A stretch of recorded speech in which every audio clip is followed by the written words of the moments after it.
Hello, everybody. Welcome to What's Wacky to Us. I'm Rick. I'm Son Capone. And we back with another episode of this fantastic podcast. As you can see, our theme music today is Push It to the Limit. Scarface, 1990, whatever. When everybody wanted to be a massive drug dealer. Well, everybody pretty much was a massive drug dealer back in them days. That was that 90s life? That was that 90s life. Hustle or get hustled. I don't know what Trump was talking about, but that's when America was great. Oh, God. Reaganomics was letting it work through, baby. Whatever, but we're going to talk about... What we talking about? We got a little hodgepodge and a mashup of what we've been dealing with the last couple of weeks. You know, me and Rick went to go see Black Panther last weekend, so we coming through with our 2 cents worth of what we thought. And overall, it gets 2 thumbs up. It wasn't it wasn't as good as the first one. Sequels rarely are.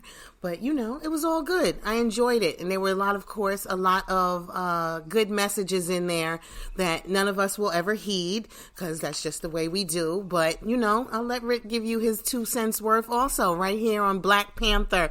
Wakanda Forever. Rest in peace, Chadwick Boseman. T'Challa. That's right. Yeah, they gave T'Challa a sad send-off in the beginning. It was sad. It was meaningful. But what was going on? What was going on in Black Panther was. Now this is my take on it, and they had the Mexicans fighting the black people to save the white man, the white man's earth. L.A. much? L.A. Los Angeles? Anybody? It was what it was, and yes, it was a feel good. There was a lot of blackness going on, and but they slid that one white guy that's just like always saving stuff in there. He's all you gotta have the white savior. That's their main complex. It can never just be just a overall black thing. Now, the premise was, like they say, Wakanda is the strongest on Earth, so they had these other guys. What was it? I forgot the name of them. Namor and his Atlantis style people, who they were like Aztec descendants, and descended from some Aztec warrior gods, and they were able to, from a plant and a mutation, they were able to live underwater, like they were from Atlantis, but they were Aztec and they were brown, and they was ruling the oceans and the seas, and they also had access to vibranium. Yeah, and they, the main thing was the Earth, the white people, they want the vibranium.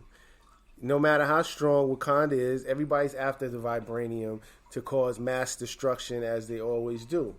So, with that being said, it was a good movie. But like someone said, to me, it just wasn't as good as the first one, because I don't know, without Chadwick Boseman as T'Challa, it just wasn't hitting, like with his sister being the Panther and all that. It just wasn't hitting. Like, she did a good job. True. She did a good job, but it just, she was torn in between being just evil and destructive, her side, to just doing the right thing. She was torn.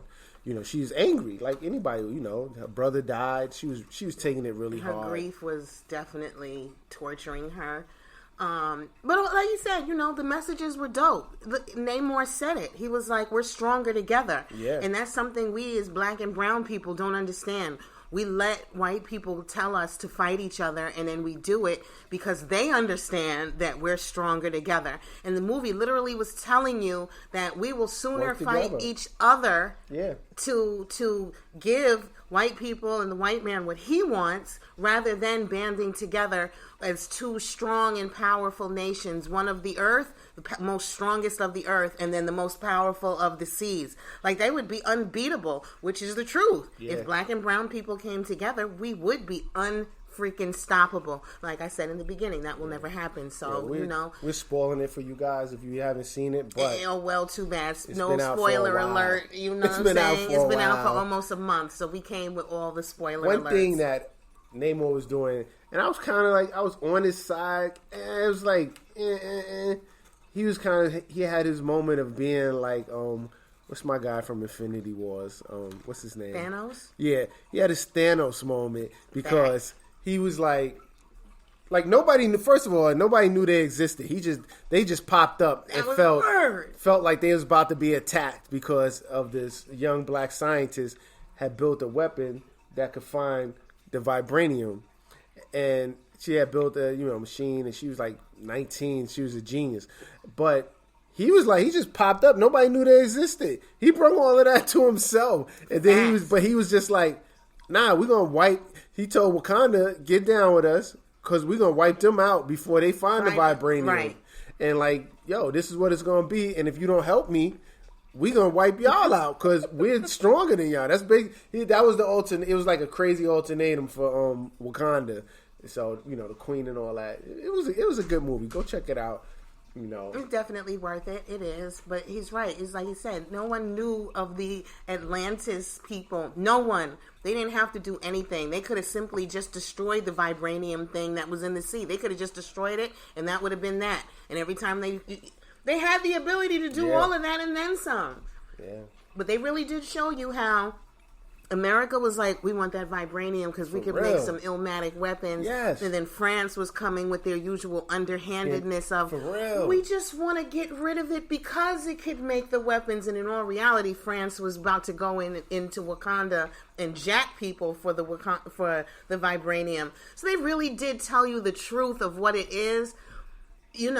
White people will pillage resources from the most powerful and resource-rich places on the planet. And the continent of Africa is the richest land in the world. They will pillage and take. Black and brown people will fight each other. And ultimately, white people get stronger. And we fight each other. So pay attention to definitely the tight with that. So we'll get them a round of applause. Give them a round of applause, man, for that. That was like a really good, it was a good movie, man. It was a good movie. It was a feel-good movie. So we need to definitely get him a round of applause.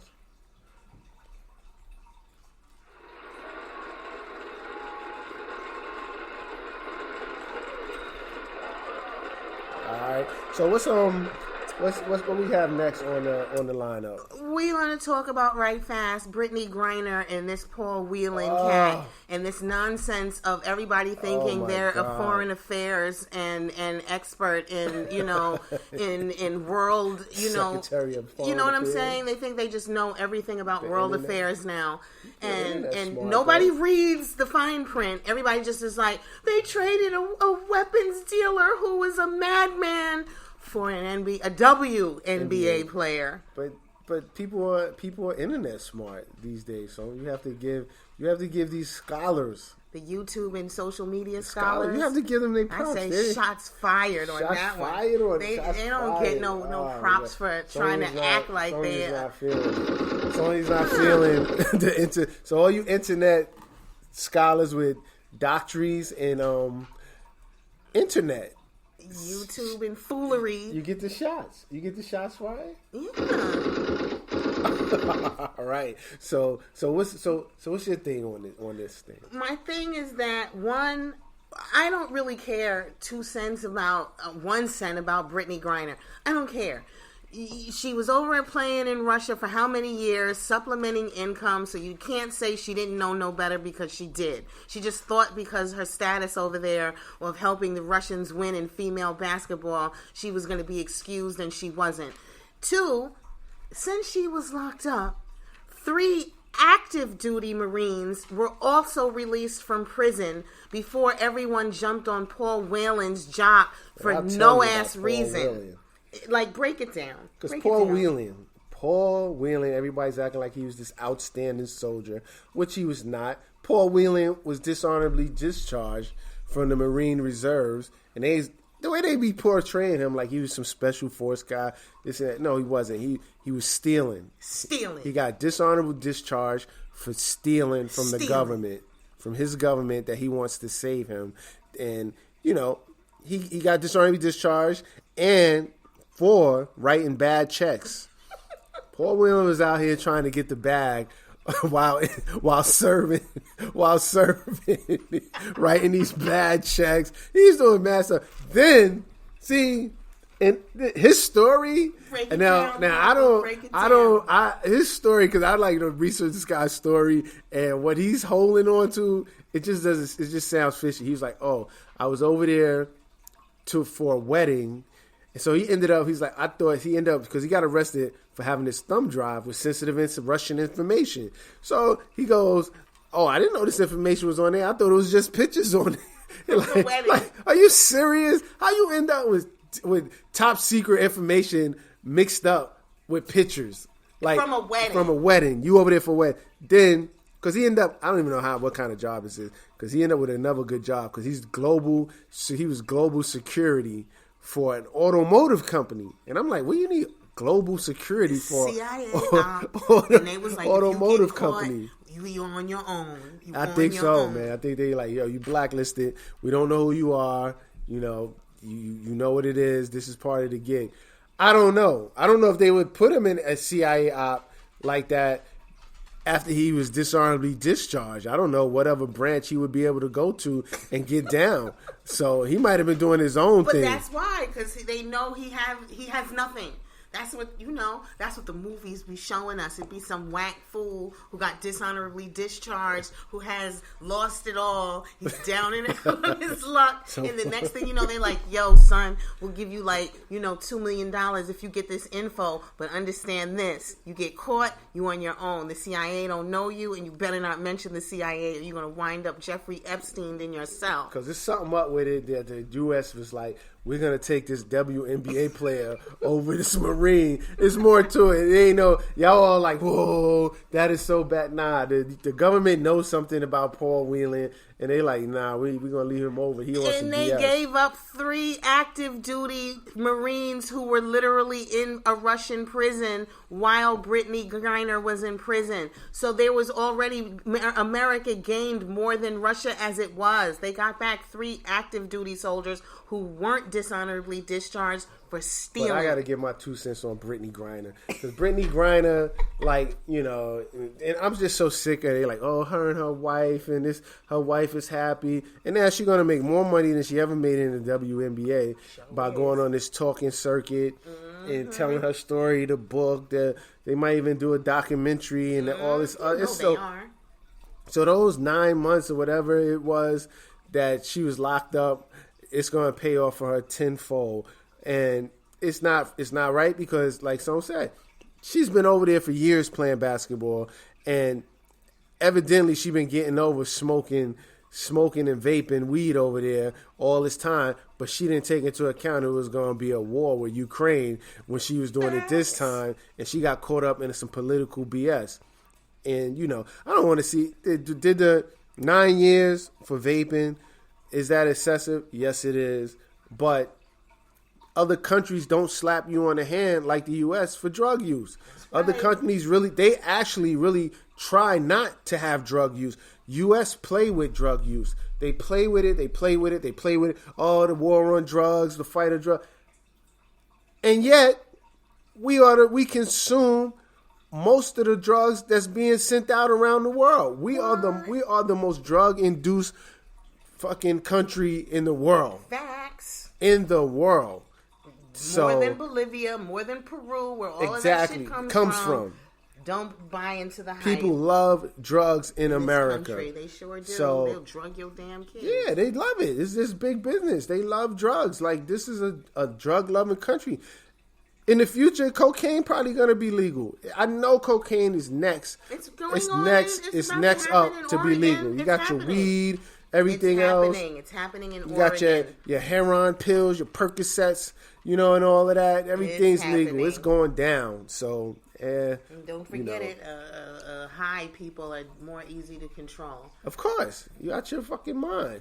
But we're gonna move on. On the mashup, we're gonna go into the next shenanigans of your boy Kanye talking about he likes Hitler. I actually like Hitler. Idiot. He's such an ass. He's an idiot. An ass.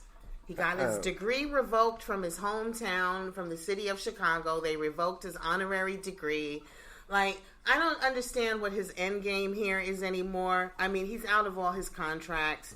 You know, I was sort of feeling him on trying to collab with lesser known black designers to get them in rooms they ordinarily wouldn't be put in. But this Negro is bugging.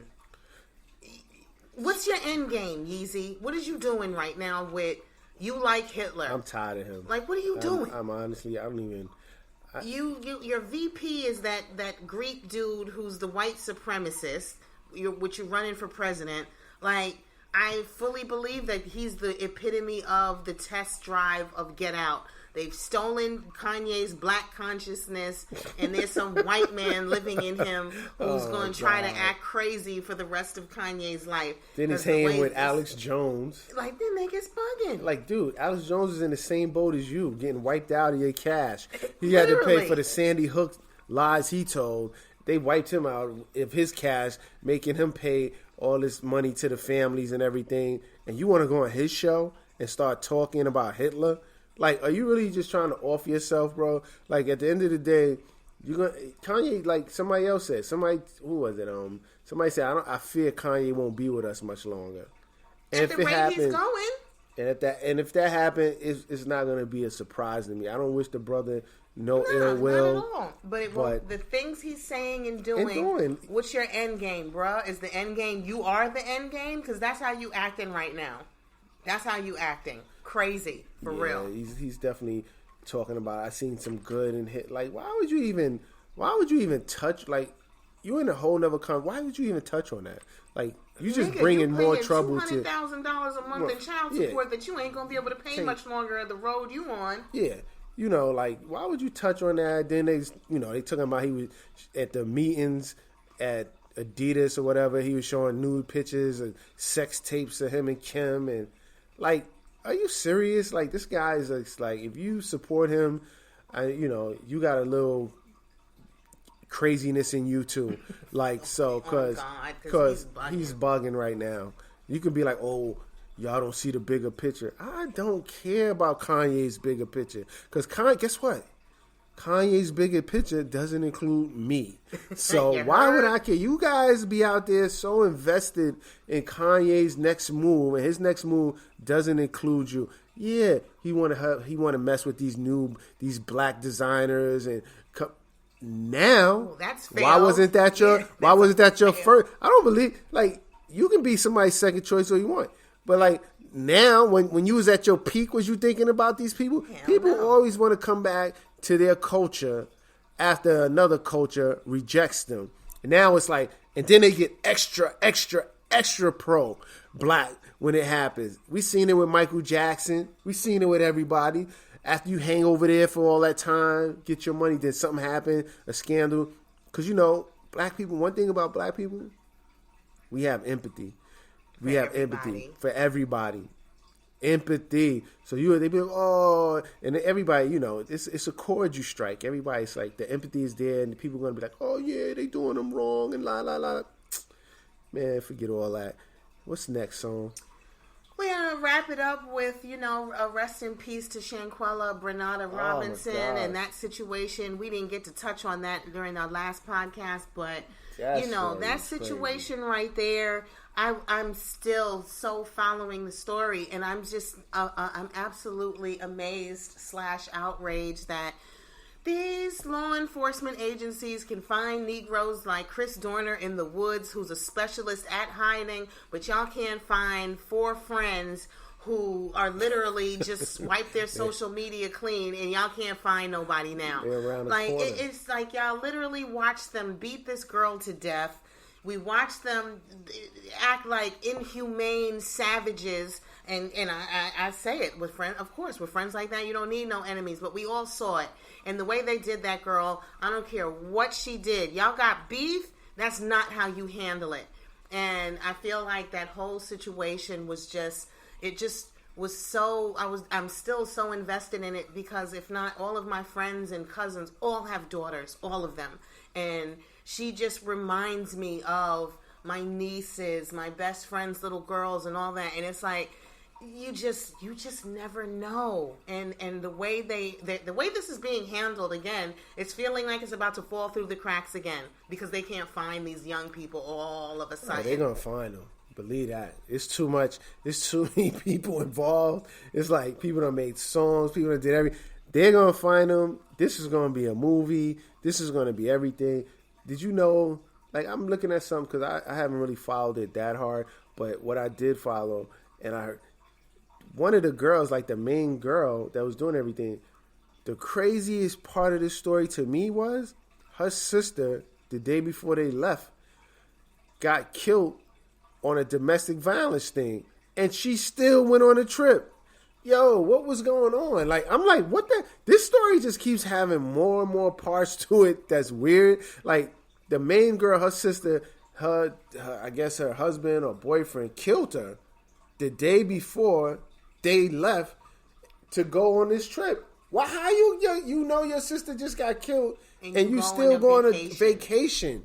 Like, what was going on there? Like, that was like that like blew my mind. I was like, this is crazy. This story just gets crazy. That's why it just seems like it was the setup. Like, they had planned. Oh, it was all definitely along a setup. To do her dirty. I don't know what she did. They stole her money.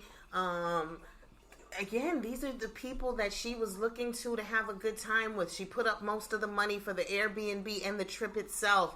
They stole her money. They propped her up like she was still alive. They wouldn't let the doctor take her to the hospital. Yo, that's crazy. Like, it's just like, I don't understand how you can't find these people. I don't crazy. Understand it. It's and sad. I hope it doesn't. That's a fall really through the sad cracks. story. And I feel for the parents, but I Absolutely. definitely love the love they getting from the public and the support. See, it's like it's a tragedy and a feel good at the same time because they getting overwhelming support, and these people will be brought to justice. I have no doubt in my mind about that right there. But speaking of Airbnbs, it was another crazy story.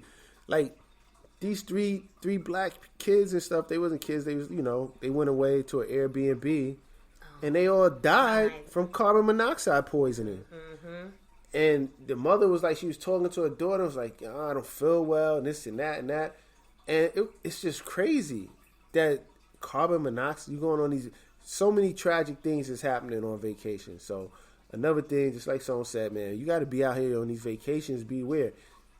Me personally, I don't be caring about all that vacation. I like staying in, I ain't saying, I don't know if those other people was, I forgot where they was at, but America is safe to me. When y'all want to travel abroad and go to Dubai, always remember, it's good to see those sights and everything, but at the same time, you got to be on your P's and Q's when you're in foreign countries because, Americans like to party hard. And they love their drugs. Americans love their drugs. They're going to be in these countries in Dubai, and Dubai don't be playing that. None of these countries. You will get locked up and do some real time in a prison that you're not prepared for. For real, it's not the U.S. If you want to be doing all your U.S. stuff, your ass better stay in the U.S. and do it because these people ain't playing. You want to go and vape in Russia and hang out in Mexico and kill people in Mexico and all that. You going down. You going down. So I don't know. It's a lot. It's a lot to digest out here. I know everybody. The holidays is coming up. People going to be doing a lot of things. Just be careful out there. Be careful out there for real, because that 1 second. It only takes 1 second to make a bad decision. Bad decision, man. And their life can be altered forever. Like that girl, Brittany, she ain't right. She ain't gonna be right for a minute. She was about to be done. She was about to be done off for 9 years. Russian penal colony. She was about to be done. That the Americans didn't even know where it was located. Exactly, and Russia ain't volunteering no info. So we're going to get up out of here. You know what I'm saying? And we'll be back soon. Stay safe. Happy holidays. Merry Christmas. Don't overspend. Happy New Year's. Be good to your people. Pay your bills. Be kind always. Spread love. It's what's wacky to us. All right.